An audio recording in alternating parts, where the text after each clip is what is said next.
बिस्मिल्लाहिर्रहमानिर्रहीम। इस वीडियो में हमने डिस्कस करने हैं important clinicals of abdomen and pelvis. सबसे पहले हम डिस्कस करेंगे चैप्टर ऑस्टियोलॉजी, बोन से रिलेटेड जो क्लिनिकल्स हैं वो डिस्कस करेंगे, जिसमें एब्डोमेन और पेल्विस की सारी बोन्स आ जाएंगी। इसमें सबसे पहला जो क्लिनिकल है, दो क्लिनिकल्स हैं जो एक दूसरे के साथ काफी ज्यादा रिलेटेड है। एक है लंबराइजेशन और दूसरा है सैक्रलाइजेशन। अब क्या लंबराइजेशन क्या है और सैक्रलाइजेशन क्या है? अब जो सैक्रलाइजेशन होती है वो होती है लंबर वर्टिब्रा की L5 की, और जो लंबराइजेशन होती है वो होती है S1 की। क्या मुराद? लंबराइजेशन होगी फर्स्ट सैक्रल की और सैक्रलाइजेशन होगी फिफ्थ लंबर की। एक्चुअली होता ये है कि जो lumbar vertebra fifth lumbar vertebra होता है यहाँ पे, और नीचे सैक्रम स्टार्ट हो रही होती है, जिसमें ये जो होती है वो सैक्रल बोन्स आ रही होती हैं। अब जो S5 होती है ऊपर वाली बोन्स, अब इसमें होता ये है कि S1, S2, S3, S4 ये आ रही है। अब जो लंबर वर्टिब्रा है, फिफ्थ लंबर वर्टिब्रा, ये एक्चुअली इसने फ्यूज नहीं होना होता S1 के साथ। अगर ये लंबर वर्टिब्रा S1 के साथ फ्यूज्ड हो जाए तो इसको हम कहते हैं सैक्रलाइजेशन। सैक्रलाइजेशन से मुराद क्या है? सैक्रलाइजेशन से मुराद कि जो लंबर वर्टिब्रा है वो सैक्रम के साथ फ्यूज्ड हो रहा है। मतलब ये टर्म है वो फ्यूज्ड होने वाली चीज के साथ है। सैक्रलाइजेशन मीन फिफ्थ लंबर वर्टिब्रा की सैक्रम के साथ फ्यूजन। लंबराइजेशन मीन फर्स्ट सैक्रल की। अब जो सैक्रल वर्टिब्रा होते हैं वो आपस में फ्यूज्ड होते हैं, लेकिन जो फर्स्ट सैक्रल वर्टिब्रा है वो अपने सैक्रल वर्टिब्रा के साथ फ्यूज्ड होने की बजाय फिफ्थ लंबर के साथ फ्यूज्ड हो जाता है और इसे सेपरेट नजर आता है। इसको हम कहते हैं सैक्रलाइजेशन, लंबराइजेशन कहते हैं, क्योंकि वो S1 आ रहा है। अब जो थर्ड है इससे रिलेटेड वो है हेमी वर्टिब्रा। अब what is meant by the hemi vertebra? Hemi vertebra नाम इंडिकेट कर रहा है कि वर्टिब्रा से कम। क्यों कम? क्योंकि जो प्राइमरी सेंटर ऑफ ओसिफिकेशन होते हैं और दूसरे होते हैं secondary centre of ossification. Primary centre of ossification 3 होते हैं और जो सेकेंडरी सेंटर ऑफ ओसिफिकेशन होते हैं वो 7 होते हैं एक नॉर्मल लंबर वर्टिब्रा के। अगर प्राइमरी सेंटर ऑफ ओसिफिकेशन 3 की जगह 2 हो जाए तो उसको हम कहेंगे हेमी वर्टिब्रा। तो ये हेमी वर्टिब्रा हो जाएगा जिसमें 2 प्राइमरी सेंटर ऑफ ओसिफिकेशन हो गए। उसके बाद है spina bifida. What is meant bye spina bifida? अब स्पाइना बाइफिडा क्या है? स्पाइना बाइफिडा इस सूरत में होता है कि वर्टिब्रल बॉडी के साथ दोनों साइड पे न्यूरल आर्चेस फ्यूज कर रही होती हैं। ये हमने पढ़ रखा है पहले थोरैक्स रीजन में। अब ये होता है कि न्यूरल आर्च अगर ये फ्यूज नहीं करती आपस में, फेलियर ऑफ फ्यूजन हो जाता है, तो इससे एक तरह का इनमें गैप आ जाता है जिसको हम कहते हैं स्पाइना बाइफिडा। उससे आगे है अब डिफरेंट क्लिनिकल्स आएंगे जिसमें जो स्पाइनल कार्ड है वो लंबर वर्टिब्रा जो वर्टिब्रल कॉलम आ रहा है उसमें से वहां से बाहर निकलती हुई नजर आएगी। अब इसमें क्या होगा? जहां भी लफ्ज माइलो आएगा उससे मुराद हम स्पाइनल कार्ड लेंगे, और जहां भी ये वर्ड आएगा मेनिंजो उससे मुराद हम लेंगे जो मेनिंजियल लेयर्स होती हैं, मेनिंजेस होती हैं स्पाइनल कार्ड की, वो बाहर निकलेंगे। अब पहला जो क्लिनिकल है वो है myelocele. What is meant by the myelocele? Myelocele से मुराद नाम से इंडिकेट कर रहा है कि स्पाइनल कार्ड अगर जो है वो बाहर प्रोट्रूड कर जाती है जो वर्टिब्रल कॉलम है उससे, उसको हम कहते हैं माइलोसील। अगली जो टर्म है वो है मेनिंजोसील। अब आप खुद इसमें से कर सकते हैं कि मेनिंजोसील क्या होगी? मेनिंजोसील होगी जो मेनिंजियल लेयर्स अगर जस्ट प्रोट्रूड करती हैं तो उसको हम कहेंगे मेनिंजोसील। अगर इन दोनों को मिला दें तो वो बन जाएगा मेनिंजोमाइलोसील। मेनिंजोमाइलोसील में क्या होगा? Along with the meningeal layer spinal cord जो है वो बाहर प्रोट्रूड कर जाएगी। इसको हम कहते हैं मेनिंजियोमाइलोसील। तो ये बन जाएगा मेनिंजियोमाइलोसील। इसमें क्या होता है? दोनों मेनिंजेस और स्पाइनल कार्ड दोनों बाहर निकल आते हैं। अब जो नेक्स्ट है वो है सिरिंजोमाइलोसील। अब सिरिंजोमाइलोसील से मुराद ये होगा कि अगर सेंट्रल कैनाल जो होती है स्पाइनल कार्ड की वो अगर प्रोट्रूड कर जाती है फ्रैक्चर के फॉर्म में तो उसको हम कहेंगे सिरिंजोमाइलोसील। अगला स्पॉन्डाइलोलिस्थेसिस। ये इसकी बीडी में डायग्राम भी बनी हुई है, जो मेरे पास वेरिएंट है उसके मुताबिक ये है 15.5 डायग्राम। इसमें ये है कि जो फिफ्थ लंबर वर्टिब्रा है, नॉर्मल जो इसका कर्वेचर होता है, जो फिफ्थ लंबर वर्टिब्रा है वो अगर ज्यादा फॉरवर्ड टिल्ट कर जाता है, फॉरवर्डली प्रोजेक्ट कर जाता है तो उसको हम कहते हैं स्पॉन्डाइलोलिस्थेसिस। अगला कॉर्डा इक्वाइना सिंड्रोम। इसमें क्या होता है? एक्चुअली ये फ्रैक्चर से एसोसिएटेड एक सिंड्रोम है।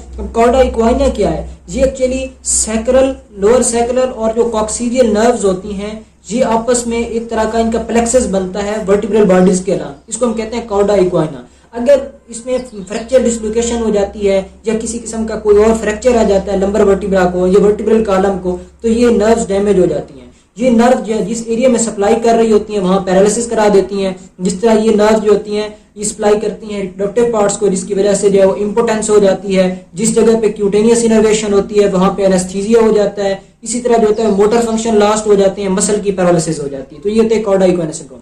उसके बाद है kyphosis scoliosis and lumbar lordosis. ये पहले पढ़ रखी है टर्म्स आपने। काइफोसिस से मुराद ये होगा कि जो थोरेसिक मतलब एक है, अब ये थोरेक्स में भी पढ़ा था कि जो थोरेसिक रीजन है उसमें जो थोरेसिक वर्टिब्रा है वो ज्यादा बाहर पीछे की तरफ चले जाते हैं, इसको हम कहते हैं काइफोसिस, यानी कि इनकी डॉर्सल डिसलोकेशन हो जाती है। स्कोलियोसिस में क्या होता है, जो थोरेसिक स्पाइन होता है नॉर्मली वो लेटरली डेविएट कर जाता है, यानी कि अगर हम डॉर्सल एस्पेक्ट से किसी शख्स को देखते हैं या वो पेशेंट होता है तो उसकी जो कर्वेचर होती है वो ज्यादा लेटरली डेविएटेड होती है। नॉर्मल अगर ये होती है तो वो इस सूरत में होती है। दूसरा होता है लंबर लॉर्डोसिस। ये भी आपने इस तरह के पेशेंट्स देखे होंगे। लॉर्डोसिस में ये होता है कि जो लंबर वर्टिब्रा है, लंबर वर्टिब्रा जो एक नॉर्मल होता है वो इस तरह का इनका कर्वेचर होता है, लंबर वर्टिब्रा का नॉर्मली थोड़ा सा कर्वेचर होता है। अगर वो ज्यादा कर्वेचर हो जाता है तो उसकी वजह से ये होता है कि जो उनका लंबर रीजन होता है वो वेंट्रली जो है वो एक्सपोज्ड होता है ज्यादा, तो इसको हम कहते हैं लंबर लॉर्डोसिस। ये इसकी वीडियो में डायग्राम्स बनी हुई है तो वहां से आप इजीली इसको देख सकते हैं।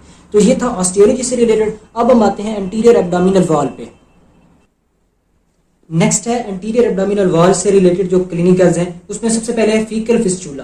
फीकल फिस्टूला नाम इंडिकेट कर रहा है, एक्चुअली होता यह है कि विटेलो इंटेस्टिनल डक्ट होती है। ये vitello intestinal duct actually umbilical region पे तीनों जो डाइजेस्टिव सिस्टम और ये सिस्टम होते हैं, यूरिनरी सिस्टम, ये आपस में जाके वहां पे एक इनका कॉमन जो है वो रीजन होता है, यानी जाके ये सारे मिल जाते हैं। डाइजेस्टिव सिस्टम हो गया, वेस्कुलर सिस्टम हो गया और एक्सक्रीटरी सिस्टम हो गया, इन्होंने जाके मिल जाना होता है, यानी वहां पे इनका जंक्शन पॉइंट होता है फीटस के अंदर। जब ये डेवलपमेंट होती है तो ये ऐसा ऐसा खत्म हो जाते हैं। जो विटेलो इंटेस्टिनल डक्ट होती है वो अगर परसिस्ट कर जाती है, यानी कि वो पेटेंट डक्ट होती है, तो इस सूरत में ये होता है कि फीकल फिस्टूला बन जाता है। इसकी वीडियो में डायग्राम बनी हुई है। फीकल फिस्टूला का ये होगा कि जो गट होगी वो अम्बिलिकल रीजन के साथ फ्यूज्ड हो जाती है, यानी उसके साथ मिली हुई होती है, इसको हम कहते हैं faecal fistula. Other is urinary fistula, name indicate कर रहा है कि यूरिनरी ब्लैडर से रिलेटेड कोई चीज होगी। तो यूरिनरी फिस्टूला एक्चुअली होता ये है कि जो यूरेकस होता है, यूरेकस क्या करता है, मीडियन अम्बिलिकल जो लिगामेंट होता है उसी के ही आपस के रेमनेंट होते हैं। तो होता ये है कि अम्बिलिकस और जो यूरिनरी ब्लैडर है इनके दरमियान यूरेकस होता है। ये बाद में क्या बना देता है, मीडियन अम्बिलिकल लिगामेंट जो एपेक्स बनाता है यूरिनरी ब्लैडर की। अब होता ये है कि अगर ये परसिस्ट कर जाए, पेटेंट हो जाए क्या चीज, यूरेकस, तो ये बना देता है यूरिनरी फिस्टूला। नेक्स्ट हम डिस्कस करते हैं मैकल्स डाइवर्टिकुलम। हमने पहले कहा था कि अगर विटेलो इंटेस्टिनल डक्ट हो पेटेंट तो वो होता है फीकल फिस्टूला। अगर उसका प्रॉक्सिमल पोर्शन परसिस्ट कर जाए तो उसको हम कहते हैं मैकल्स डाइवर्टिकुलम। अगर उसका मिडिल पोर्शन परसिस्ट कर जाए तो उसको हम कहते हैं इंटेरोसील। तो ये इसमें विटेलो इंटेस्टिनल डक्ट से रिलेटेड क्लिनिकल्स हैं। उसके बाद है विसरोप्टोसिस 18 नंबर और 19 पे हम पहले जो है वो डिस्कस करेंगे कैपेट मेडुसी को। अब विसरोप्टोसिस क्या है, एक्चुअली जो एंटीरियर एब्डोमिनल वॉल के मसल्स हैं वो एक नॉर्मल पेशेंट में उनके अंदर जो टोन होती है प्रॉपर, जो उनकी एक शेप मेंटेन करती है, अगर उनकी टोन लास्ट हो जाती है एंटीरियर एब्डोमिनल वॉल के मसल की या एंट्रोलेटरल एब्डोमिनल वॉल के मसल की टोन अगर लास्ट हो जाए या डिक्रीज हो जाए तो उससे वो प्रोट्रूड आउट कर जाते हैं, जिसको हम कहते हैं विसरोप्टोसिस। अब ये किन सूरतों में हो सकता है, अगर टोन उस सूरत में लॉस हो जाती है, अगर कोई एनेस्थीसिया का इस तरह का पेशेंट हो सकता है, या फिर जो है वो मल्टीपैरस वीमेन में ऐसा होता है कि चूंकि ज्यादा टाइम उन्होंने बर्थ दी होती है बच्चों को, तो इससे ये होता है कि उनके जो मस्कुलर टोन है वो लास्ट हो जाती है, इसको हम कहते हैं विसरोप्टोसिस। अदर इज कैपेट मेडुसे, अम्बिलिकस के रीजन पे आपने पढ़ रखा है कि पोर्टोकेवल एनास्टोमोसिस बन रही होती है, मीन के पोर्टल और सिस्टेमिक वेन्स के दरमियान एनास्टोमोसिस होते हैं। अगर ये एनास्टोमोसिस में ये होता है कि अगर पोर्टल हाइपरटेंशन हो या फिर राइट साइडेड हार्ट फेलुअर हो, इस सूरत में ये होगा कि इनके अंदर इनकी डायलिटेशन हो जाती है, जो पोर्टल वेन होती है स्पेशली या केबल वेन, उनके अंदर हो जाती है डायलिटेशन। अब ये डायलिटेशन से क्या हो जाती है, ये वेरिकोज्ड वेन्स बन जाती हैं, तो इसको हम कहते हैं varicosed veins of the umbilical region, इसको हम कहते हैं कैपेट मेडुसे। उसके बाद है हर्निया। हर्निया की सूरत में होता है, हर्निया एक्चुअली होता है कि कोई भी कंटेंट है किसी चीज से भी रिलेटेड, अगर वो नो एंट्री जोन में आ जाए तो उसको हम कहते हैं हर्निया या हर्निएशन। अब ये हर्निया कितने टाइप का होता है, बेसिकली दो टाइप्स होती हैं, एक होता है फेमरल हर्निया, एक होता है inguinal hernia. Femoral hernia name indicate कर रहा है, आपने पहले पढ़ रखा है फर्स्ट ईयर में। फेमरल हर्निया होता है फेमरल कैनाल में से अगर एब्डोमिनल कंटेंट प्रोट्रूड करके फेमरल कैनाल में आ जाए, उसको हम कहते हैं फेमरल हर्निया। इंग्वाइनल हर्निया होता है अगर abdominal content either through the inguinal canal और थ्रू द हेज़लबैक ट्रायंगल अगर प्रोट्रूड कर जाता है तो उसको हम कहते हैं inguinal hernia. Femoral hernia female में ज्यादा होता है, इसकी आपने काज पढ़ रखी है क्योंकि उनका जो पेल्विस होता है वाइडर होता है, उसके अलावा जो उनके अंदर जो चूंकि कैनाल होती है वो लार्जर इन साइज होती है फेमरल वेसल स्मॉलर होने की वजह से, और जो इंग्वाइनल होता है ये मेल में ज्यादा कॉमन होता है। और इसको सर्जिकली ट्रीट किया जा सकता है, यानी कि सर्जिकल ट्रीटमेंट इसका लाजमी होता है फेमरल हर्निया का। इसका विदाउट एनी सर्जिकल ट्रीटमेंट भी हम इसको जो है वो रिजॉल्व कर सकते हैं। क्योंकि सर्जिकल ट्रीटमेंट होता है, इसकी वजह ये होती है क्योंकि इसमें अंदर स्ट्रैंगुलेशन के चांसेस ज्यादा होते हैं। What is meant bye strangulation? Strangulation होता है कि इसकी वजह से वेस्कुलर निक्रोसिस हो जाती है, जिसको हम कहते हैं स्ट्रैंगुलेशन। इसमें स्ट्रैंगुलेशन के चांसेस होते हैं ज्यादा और इंग्वाइनल में स्ट्रैंगुलेशन के चांसेस कम होते हैं। इनको अगर हमने डिफरेंशिएट करना हो कि either it is the femoral और द इंग्वाइनल हर्निया पिक्चर देख के, तो वो होगा प्यूबिक ट्यूबरकल। अगर प्यूबिक ट्यूबरकल से लेटरली है तो वो होगा फेमरल हर्निया, अगर उसके मीडियली है तो वो होगा इंग्वाइनल हर्निया। आगे होता है इंग्वाइनल हर्निया की टाइप्स हैं, direct inguinal hernia and indirect inguinal hernia.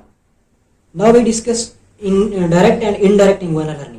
Direct inguinal hernia actually ये होता है कि इसको इंग्वाइनल कैनाल की रूट की जरूरत नहीं होती है। डायरेक्ट इंग्वाइनल हर्निया हेसेलबैक ट्रायंगल में से पास कर जाता है या पोस्टीरियर एब्डोमिनल वॉल में अगर कोई डेक्सेट हो तो उस सूरत में एब्डोमिनल कंटेंट डायरेक्टली बाहर आ जाता है, इसको हम कहते हैं direct. Indirect inguinal hernia inguinal canal में से होके पास करता है, इसको हम कहते हैं इनडायरेक्ट इंग्वाइनल हर्निया।